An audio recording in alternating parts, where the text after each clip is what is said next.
Dear students, the topic of today's discussion is nature of management.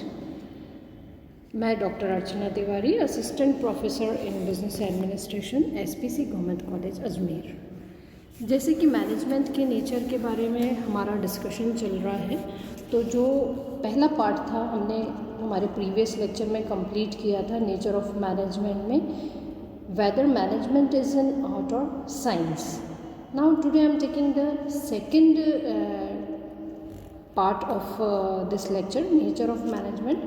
In this we are going to take the topic management as a profession. क्या प्रबंध को हम एक पेशा मान सकते हैं या प्रबंध एक पेशे के रूप में किस तरह से कार्य करता है, क्या इसकी प्रकृति पेशे की है या नहीं है, यह इस लेक्चर में हमारा डिस्कशन रहेगा।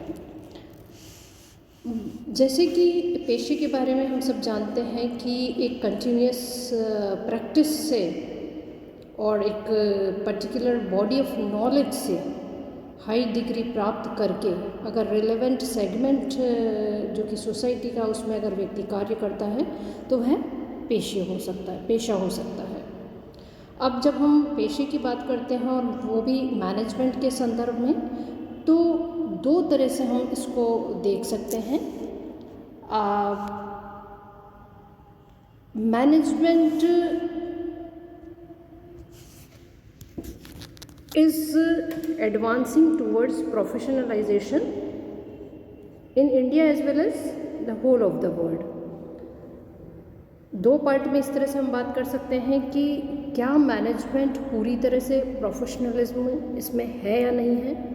तो उसके लिए हमें देखना पड़ेगा कि जो पेशे की विशेषताएं हैं वो मैनेजमेंट में किस तरह से इम्प्लीमेंट हो रही हैं।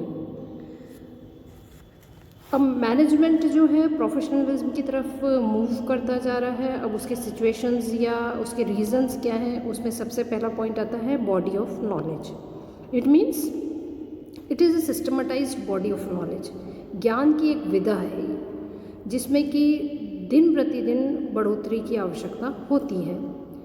एंड जो फिलोसोफर्स हैं या स्कॉलर्स हैं वो साइंटिफिक ऑब्जर्वेशन, इन्वेस्टिगेशन, एक्सपेरिमेंट्स या एनालिसिस के बेस पर डे टू डे लाइफ में अध्ययन करते हैं और एक नॉलेज से संबंधित विधा को बढ़ाते हैं। तो मैनेजमेंट में भी नॉलेज को बढ़ाया जाना सबसे महत्वपूर्ण बात हो सकती है।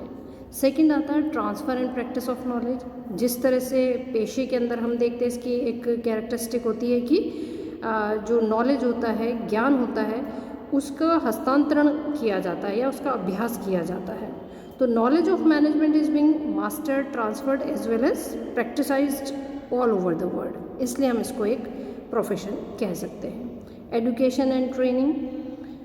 A large number of colleges, universities and institutions are there which are imparting formal education and training in the field of management। जैसे हम MBA की डिग्री लेते हैं, BBA की लेते हैं, तो वो सब प्रोफेशनल ट्रेनिंग या एजुकेशन दे रहे हैं। तो इस तरह से हम मैनेजमेंट में भी एजुकेशन एंड ट्रेनिंग के थ्रू उसको प्राप्त किया जा सकता है।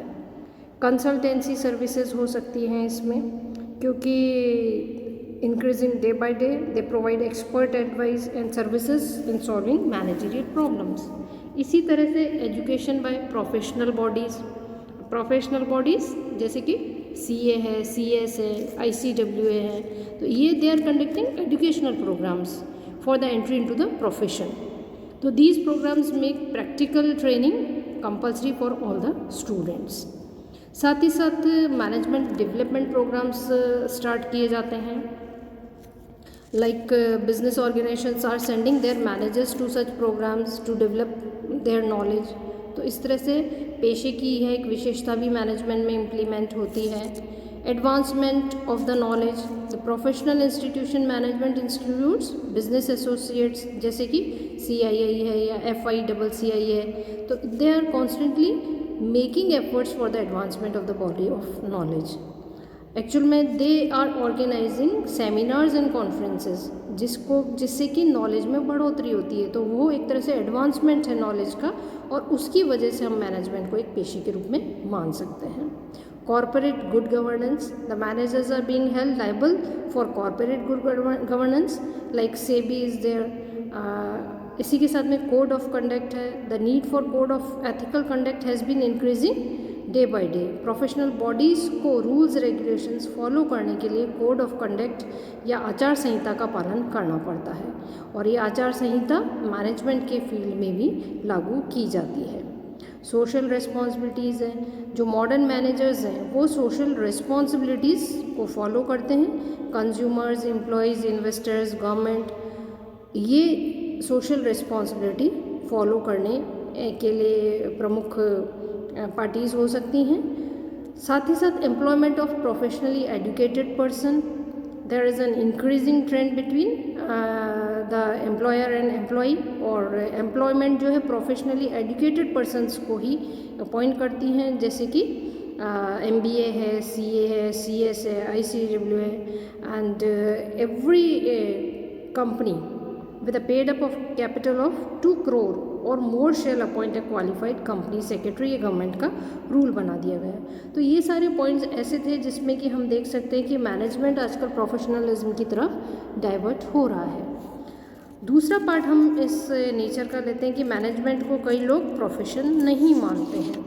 लाइक हेरोल्ड एल कहते हैं कि although the field of management appears to be making progress in many areas, it seems clear that management is still not fully a profession। पूर्णतः हम इसको प्रोफेशन नहीं मान सकते हैं। तो उसके क्या क्या कारण हैं?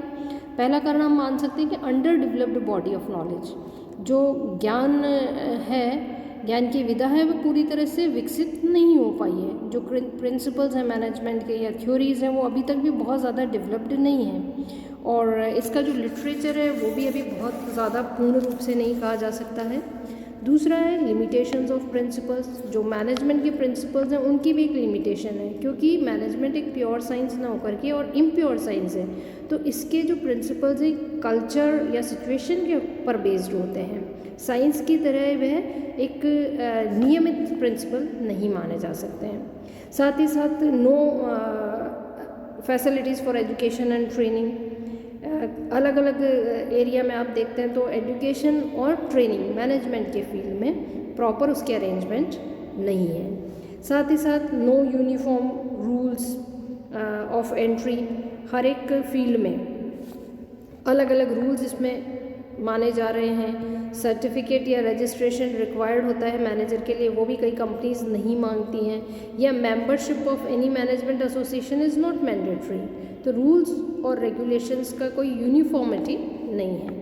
No mandatory education and training, कोई भी व्यक्ति मैनेजर बन सकता है, ज़रूरी नहीं कि उसने MBA किया हुआ, BCom पास, MCom पास, MA भी मैनेजर बन सकता है। तो कोई भी as such education and training की मैंडेटरी व्यवस्था मैनेजमेंट की फील्ड में नहीं है। साथ ही साथ नो रिकग्नाइज्ड एसोसिएशन, कई सारे रिकग्नाइज्ड एसोसिएशन मैनेजर्स की प्रैक्टिस के लिए बने हुए हैं, लेकिन फिर भी पर्टिकुलर रिकग्नाइज्ड एसोसिएशन मैनेजमेंट के लिए नहीं है। जैसे कि अगर वकील है तो उसके लिए बार काउंसिल ऑफ इंडिया है, medical council of India for the representation of the doctors.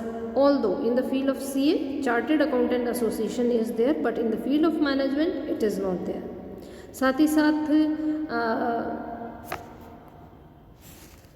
इसके अलावा अगर हम पॉइंट देखते हैं तो no code of ethical conduct, ethical conduct follow करने के लिए कोई भी कोड एज सच नहीं है।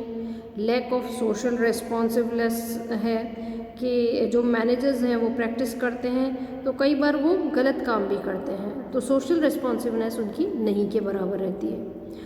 और मैनेजमेंट के फील्ड में सक्सेस का मेजर क्या? प्रॉफिट अर्निंग है, लाभ कमाना ही सबसे ज़्यादा इसका उद्देश्य है, जो कि पेशे का उद्देश्य नहीं हो सकता है।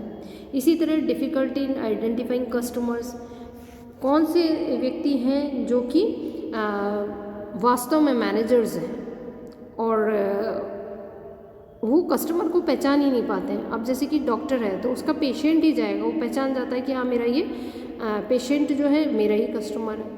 तो इस तरह से हम मैनेजर के लिए भी एक दिक्कत की बात हो सकती है कि वो कस्टमर को कैसे पहचाने। तो ये जो डिस्कशन था उसके बेसिस पे हम कह सकते हैं कि management is slowly but surely advancing towards professionalisation. पूर्णतः ये पेशा नहीं है, लेकिन ये पेशे की दिशा में अग्रसर हो रहा है। इसी के साथ में हम देखते हैं कि प्रोफेशनलिज्म मैनेजमेंट का इंडिया में कैसा है। तो उसके लिए अगर हम देखें तो ownership of management business mostly depend in the some hands, कुछ ही हाथों में हमारे यहाँ पर कंट्री में है। बड़े जैसे अंबानी है या टाटा है, उन्हीं के हाथों में है। इंडस्ट्रीज़ की बहुत स्लो ग्रोथ हो रही है, मैनेजमेंट के एजुकेशन की बहुत लिमिटेड फैसिलिटीज़ हैं, और साथ ही साथ इंडस्ट्रियल हाउसेस का कंट्रोल बहुत ज़्यादा है। ट्रेडिशनल थिंकिंग हमारे यहाँ पर कंट्री में ज़्यादा है, limited availability of well educated और ट्रेंड मैनेजर्स। तो इस तरह से हम कह सकते हैं कि कुछ ना कुछ कमियाँ भारत में है, लेकिन फिर भी काफ़ी कुछ हद तक इसमें इम्प्रूवमेंट भी होता जा रहा है। उसके लिए कारण ये है कि जो ओनरशिप और मैनेजमेंट है उसका सेपरेशन हमारे कंट्री में होने लगा है। इंडस्ट्रीज़ की फास्ट ग्रोथ होने लगी है। कुछ इंस्टीट्यूशंस ने मैनेजमेंट से रिलेटेड एजुकेशन देना चालू किया है। ग्लोबलाइजेशन बिजनेस का स्टार्ट हो चुका है, और साथ ही साथ में प्रोफेशनल इंस्टीट्यूशंस ज़्यादा से ज़्यादा बढ़ते जा रहे हैं, और इन्वेस्टर्स को भी प्रोटेक्शन मिलता जा रहा है। तो ये टॉपिक हमारा रिलेटेड था प्रबंध एक पेशे के रूप में। हमारा जो नेक्स्ट लेक्चर होगा यूनिवर्सल कॉन्सेप्ट मैनेजमेंट की प्रकृति के रूप में माना जा सकता है या नहीं।